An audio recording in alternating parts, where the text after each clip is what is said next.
Feeling friends is this concept that I came up with laying in bed one night. I have all these close friends who have these wonderful stories that can help change the world, life experiences that can help other people believe in themselves, hold tight to their dreams and make their dreams reality. On Feeling Friends, we talk about God, we talk about love, relationships. I have celebrity friends, I have non-celebrity friends. I have church members, family members. But when you watch and listen to Feeling Friends, you will learn and you will laugh. It's a community of friends helping to build each other up.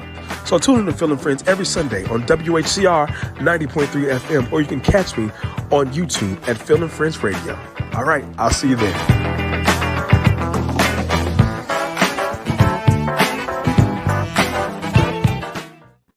WHCR 90.3 FM, the voice of Harlem. What's up, everybody?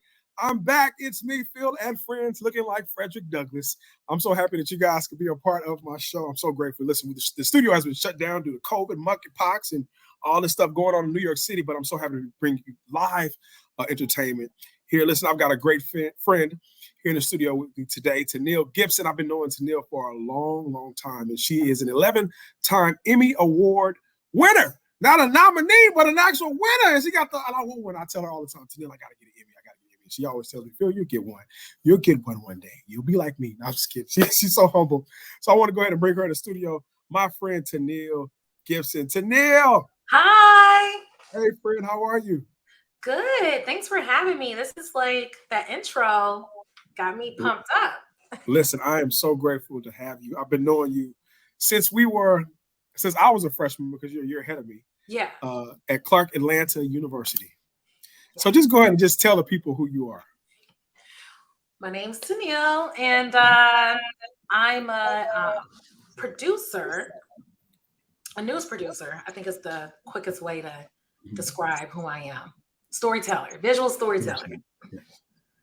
Absolutely. And you have a great story to tell. And one of the reasons why I wanted you to come on air is because I wanted people to know your story, because you spent years. How long have you been in the entertainment industry, in the news industry? I would count 2000 since 2008. 2008. So that's been 16 years. 16. Wow. 16 years. You are getting up there. You're catching up. And all the reason I know that because I graduated in 07. And it's our 15 years. I'm like, who's gonna do that? So I'm up on my math. That's right. We both are math comm, background major. So I'm like, what's that? Listen, anything with math or math comm, don't. I don't know. He's like 5 + 5. Oh, let me see. 5. Right.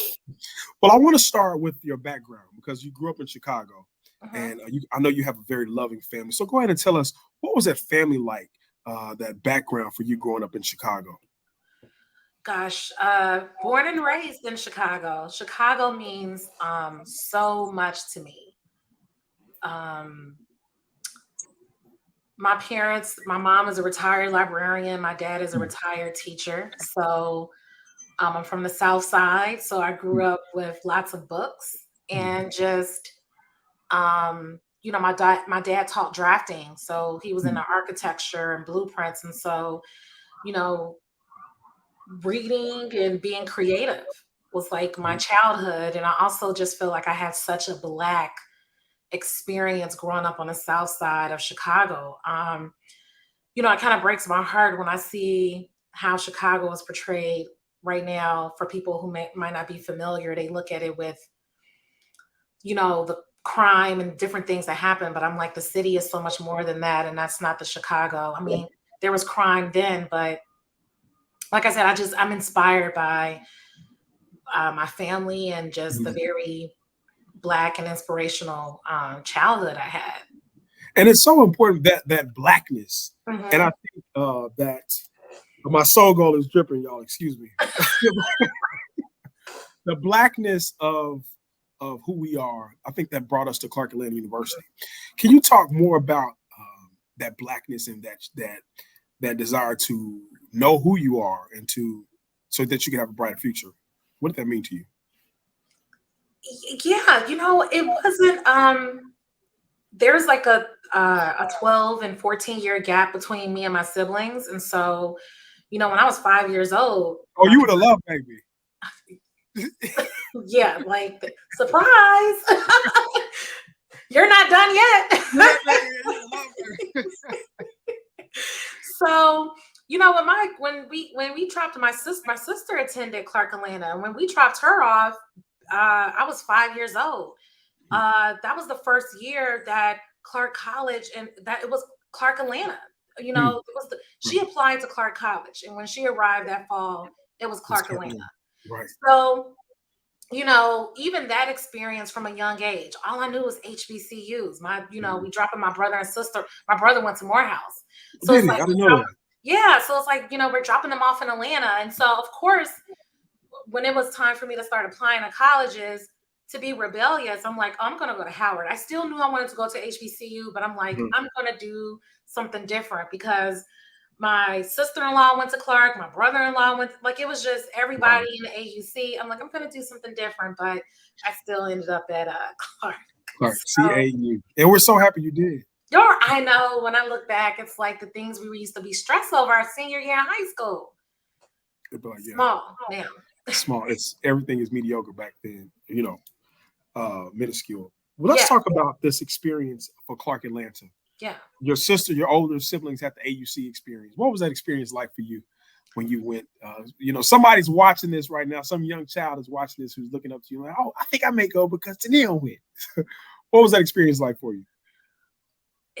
You know, it really is. When you think about your adult life, it's like that, gosh, that college experience. So let me take a step back. This year, we just celebrated my 20th high school reunion. And so it was great going back to Chicago because I live in DC right now. So it was great going back to Chicago. And I still am pretty much I'm in contact with quite a few friends from high school, but it was just really cool seeing a lot of people and what those friendships meant to me, even in high school, you know. But it's like going to Clark, it's something about how that sets up the rest of your life. Yeah, it's something about how that just sets up the rest of your life, because even for the high school reunion, one of my classmates said, everyone acts the same. Like, no one has changed. And so it's like, okay, if you're already who you're going to be in high school, it's like, what does college do? What does college do? Right. What, you know, and so it really becomes a lifelong, you meet people who you're going to be around for the rest of your life, and that you share even more life memories with. And there are people who we went to school together that I wasn't even close with, but have a closer relationship with them now because it just keeps like it keeps going. It's like a circle. It just keeps going and going. Yeah. There's no one in high school who I wasn't cool with in high school that now I'm cool with now. Like, and it's the truth. I can make call like two people that I can say these are my buddies from high school, but those college people, they are literally, and my high school teacher told me that. She said, you're going to meet people. She went to FAMU and everything because he's always talking to her about HBCUs. And she said, you're going to meet people in college who are going to be your lifelong friends. And they have been, like people like you, we have been lifelong friends, and we see each other growing in adulthood. And it's powerful. It's powerful thing. It's something about that college foundation where, like I said, those high school friends, the ones who I was friends with in high school, remain friends. But it's not, and you can reconnect with other people, but it's something about that reconnection with people who you went to college with that somehow it grows and becomes even more powerful over the years. Right. Absolutely. You know, I want to go more into that, and I want to talk about women's empowerment, but I want to talk about the sisterhood, the bond that you have with Alpha Kappa, aka what does that sisterhood and that bond mean to you? Because you just got to talk about one of our good friends. What does that mean? And how does that, for women who aren't friends with a lot of women, how does that empower you and make you a stronger woman? You know, I think I have to start with my mom and sister. You know, my mom, and, you know, just growing up seeing my mom around her good girlfriends, the relationships she had with women at church, even in the workplace. Like, my mom was just that girl's girl. Like, these are my girls, you know? And then even with my sister, I saw the same thing with her. So it's like, for me, it's, you know, I couldn't wait to, go to Rush. Like, I'm like, I already had a sister, but it was like, I could not wait for that. I felt like I just couldn't wait for that experience. And being a part of a HBCU, and even to, I don't even understand people who lose touch with their line brothers and line sisters. I can't imagine. I know why, but we not, that's hold on. It's not a connection. It's not a bond. Yeah. It is literally a bond. And that's what I mean. It's not a bond. And when you bond with people, you don't lose that connection because you become family. You really do. You really do. Yeah. And it's like, even as we get older, it's not even like a separation. It's like, I'm happy that in a lot of the groups of people I know, it's like you have your line sisters, you have friends you went to, you have your other college friends who are not Greek, and you have other friends that you became cool with after you graduated. And it's great that everyone can hang out, together. Right. Like, it makes it an even more powerful experience too. Right. Absolutely. Absolutely. Now let's get into the industry, because you're in a male-dominated industry, I think, in news, and I think it's a male-dominated white industry, especially.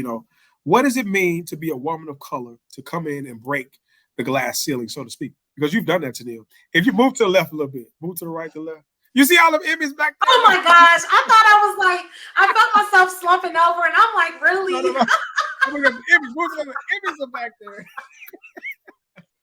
What does that mean? Because it's so, and keep talking, come up here, but keep talking. What does that mean for you and the people that come behind you? I mean,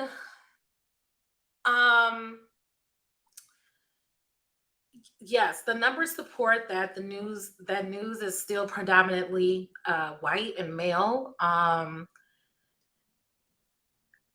Gosh, I feel like that's such a massive question. I'm trying to figure out how to answer. Okay, well, make sure it's politically correct too.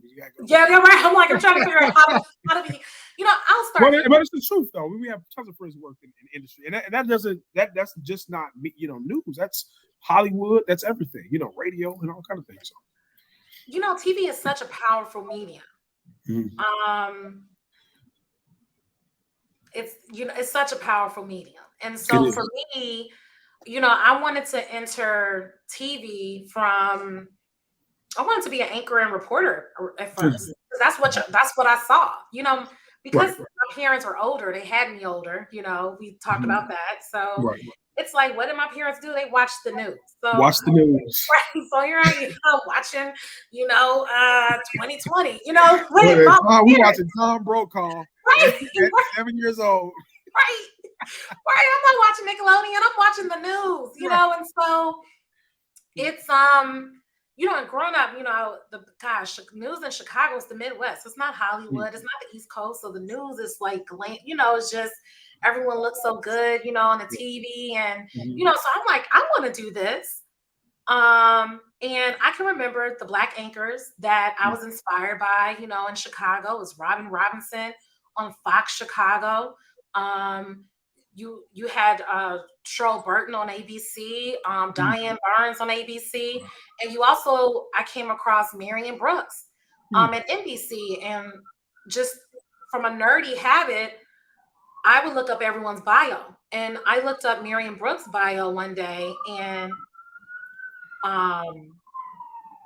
that's your. I'm like, where's that? Oh, I'm sorry, y'all. I'm in Harlem. And so I looked at Marion's bio, and she attended Spelman. So this was like my first time seeing somebody from an HBCU. And I immediately reached out to her. How can I get an internship? She's like, girl, you're in high school. Hit me up when you're in college.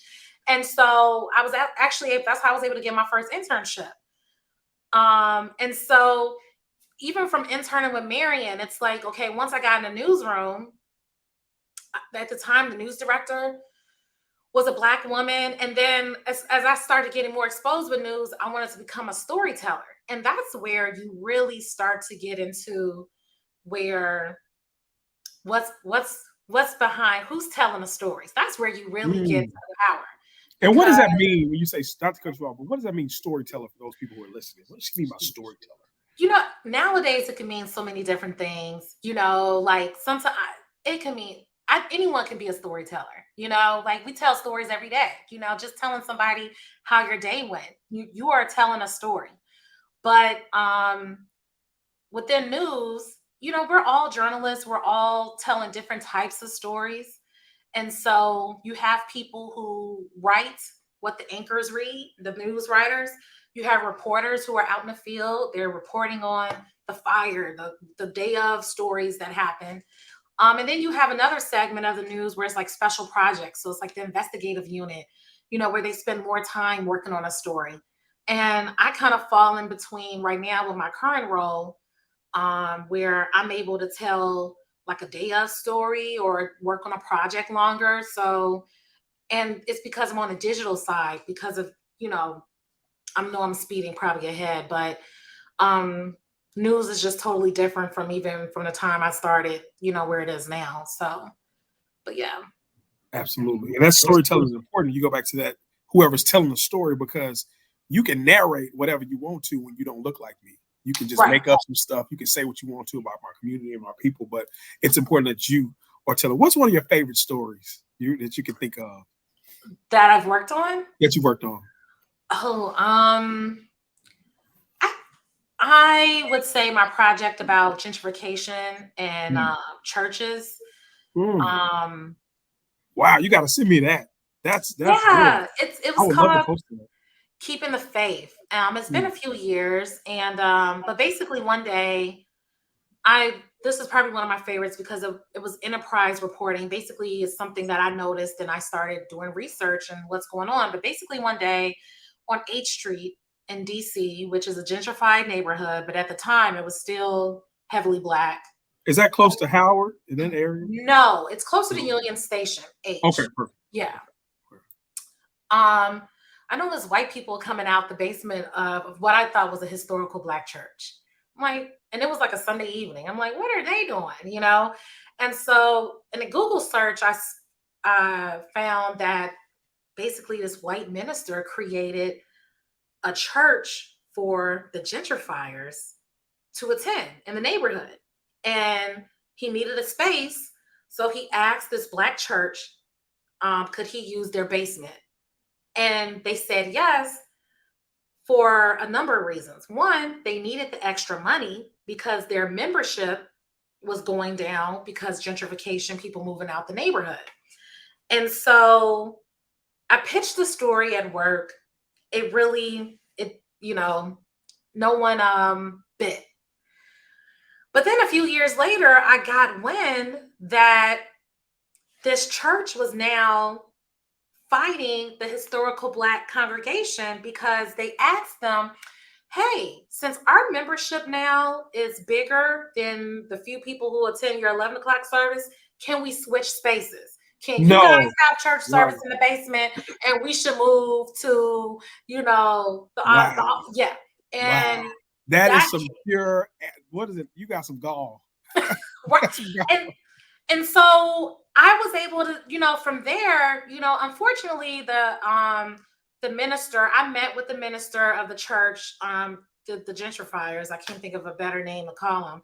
And, you know, he was a little leery about speaking on camera about, you know, but I powered through with the story because I was able to find other characters. You know, for example, there was another historical Black church in the city where they embraced the gentrifiers and actually had a white pastor come on and help lead certain services to gear towards the new neighbors in the neighborhood, the new residents. I found another Black church where a developer offered them a check to buy their church and build condos, and they took the check and moved to a better space out in Prince George's County.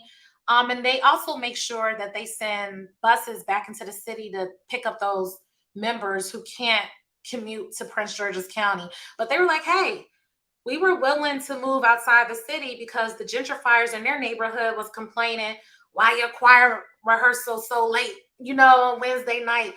Fix your air conditioning unit. We hear it at 2 a.m. You know, like it was just a lot of drama. Oh no, you listen. You know, I live in Harlem, and Harlem is number one for gentrification. It's like DC. It's yeah, but go ahead. That's a whole nother show for me. You know how I am. It's a whole me No, and so I mean, I enjoyed working on this project. I was able that to work sounds on really it. good.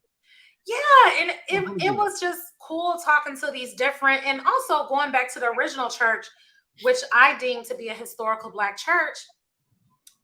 It wasn't.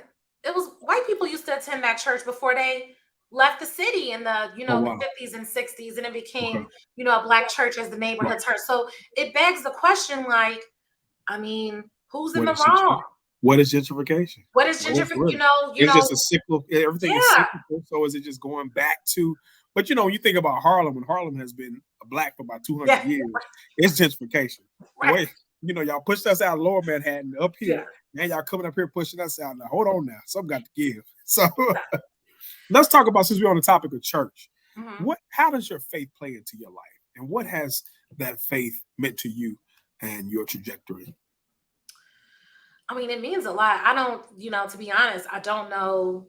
I mean, you could say, oh, hard work and this and that, but I know this is not me, that where I'm at right now. I know this is not the final stop, the last of the journey. And so, it's one of those things where, you have days that are awesome days, and you have days that are just not so awesome. And it's like, still staying positive and thinking back when, there were some times where you're like, how am I going to make it? But you made it. And so, you can lean back on those times during those days where there's something at work, and you're like, this is out of my control, and even personal. But the one thing that I try to do is like, let me show up, let me do my best. Let me do the best. And I have faith that my faith will take it, from there if it's meant. Yeah, absolutely. And I look at you, and I'm just saying this. I look at the AKAs at Clark, and it's just something about the AKAs from Clark. They are just doing it. I don't know if you guys know anybody at AKA from Clark. Ask them. I mean, you guys have businesses. You're on TV, you're winning Emmys, you're running networks. It is a powerful thing. And that's when I asked you about the sisterhood. It must be, y'all must have like a prayer circle y'all ain't telling nobody about. Y'all get together, no, it's inspiring for me. Like when I see things happening with my line sisters and pro fights, and it's just like, I'm like, oh, God is close. It's God is close.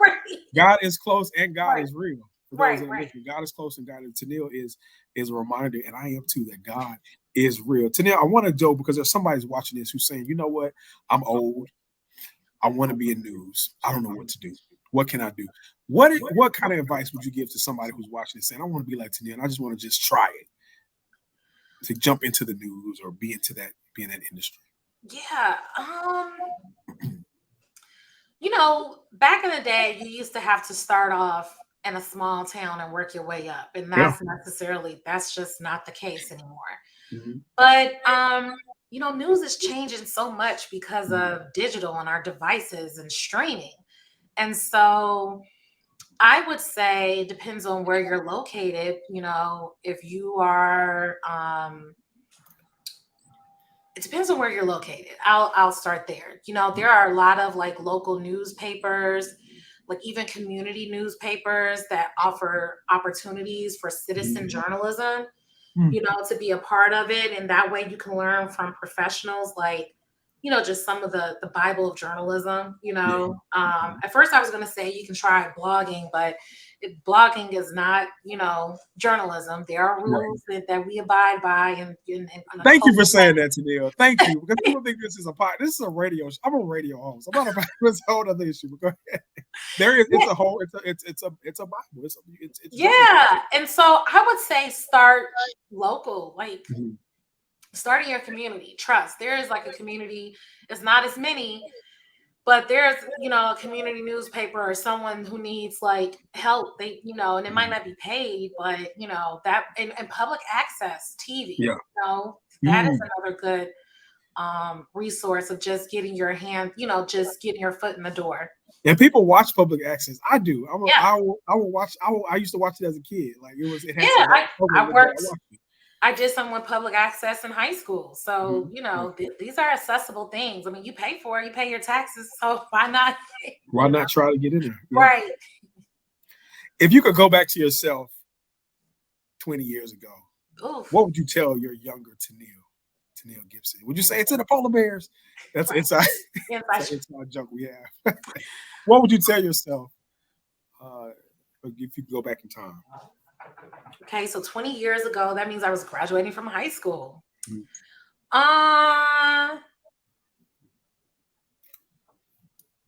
know, I don't know what I would tell. I was on a high. I feel like I wish I could bottle up some of that energy and confidence. You know, I just really hadn't heard a lot of no's at that point in life. You know, headed to Clark, I was so excited. Yeah, 20 years ago, what would I, you know, just it would just be stay in the moment. But the person who I was 20 years, like, I mean, literally it's me starting Clark. I was not saying everything was worked out, definitely naive, you know, heading off to school, but I was on a high. That, you know, now what would I tell myself when I was graduating from school? That's a different story. I thought the world was was ending, like I can't find a job. You know, what is going on? Because you know we were chilling at Clark, right? You know, you were good, and then everything is like they just dropped you off. Like, what's going on? I don't understand. Yeah. Life got hard. I mean, life got hard for me. I'm just now getting to the point where I can. That was 18 years. You got to Clark, and when you left Clark. When I left Clark, it was a whole different experience because, you know, we were cream of the crop. Everything was taken care of us. But now it's like, oh, you by yourself and don't nobody know you. So make it happen. I literally said to myself, like, why did I graduate on time? Did I really graduate on time? Like, why did I could have just bought me one more year. Like, you know, like I've literally had those thoughts. Like, yeah. I was not ready. Gosh, when I think I was not ready. You're not ready for Clark to be over. But so when did you get ready? Let's start there. When did you get ready?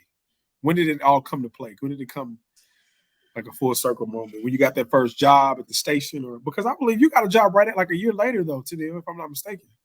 No, so I was working at the mall after. So what's interesting is that I applied for a job at Comcast, which is interesting because I technically work for Comcast now. My station is owned by Comcast, but I really thought I was about to get this job, did not get this job. And so I had signed a lease. My parents were so frustrated with me. Like, you signed this lease and you didn't get that job. Right. And so I had 9 months in Atlanta where I'm like, I have to figure out what's next. I was working at the mall. Yeah, I didn't know what I was going to do next. Right. And there was something that happened at one of these mall jobs where I literally, during my break, I emailed one of the deans at Northwestern. Literally frustrated at what happened at work and sent this fired up email like, I'm trying to get into grad school. You know, what do I, you know, I see, you know, and the dean replied back, and going to grad school helped me reset what I wanted to do next. It really set that foundation of storytelling. You know, at Clark, we learned like the tools of here's television, find a way or make one, you know, but going to Northwestern really like gave me those tools. Like, this is how you tell the story. Right. And so after that, you know, I was able to, you know, it wasn't the dream job, but I was able to get a professional job, and that was in DC. Wow. Yes. And I feel like moving to DC at that time, that really helped me. DC was fun. It, you know, for whatever reason, a lot of people that we graduated with were making their way to DC. Yeah, a lot of people. DC and New York. Yeah, that East Coast, like it was like we in New York one weekend, and then Philly, and then I'm literally telling friends, girls, come to DC. It's you know, you'll find a job, which was true. People like I knew a few people moved to DC without a job, got a job within a week at that time, and you know, and that was a lot of fun. That was an era that I think kind of was like a good reset after feeling a little lost after graduating from. And that's that young faith. And I think that's something that we can end on. That's that young faith where you can just keep that hope alive and believe that, you know what, it's going to work out. Yeah. I ain't got no job. But you know what? We grown now. We grown. So, you know, when you're 20 and 25, you got $200. I'm moving to D.C. and I'm about to make it happen. And we did. And I think that's the spirit we must live in now, is to remember that we made it happen and we can make it happen now, especially with the resources we have. What are some final thoughts for our audience today? It was great talking to you, and I enjoyed feeling friends and, you know, adding different perspective that we don't see all the time. But, you know, I think I try to abide by this myself, and I joke with my sister all the time, like, you are not a tree, meaning like, you know, life is too short. You know, I just learned, I'm in the middle of taking DJ classes. I saw that. She gonna be a DJ. Yeah, and this is something I've been wanting to do since college, and it's like, why am I not doing this? Yeah, do it. And so we can hire you. Tag DJ. Come do the family reunion. Yeah. So it's like, I'm just at this point, I think for me, it's just like, you know, trying to embracing that faith and fearlessness. And yeah. Well, thank you so much for Teneille coming on. I really appreciate it. What a great show we had today. Hold tight for me in the green room, okay? Yeah. We want to say thank you to my good friend Teneille Gibson for coming on air. She inspired us, right? Faith and fearlessness. Go ahead, make it happen. Push your dreams. Remember that young faith you used to have?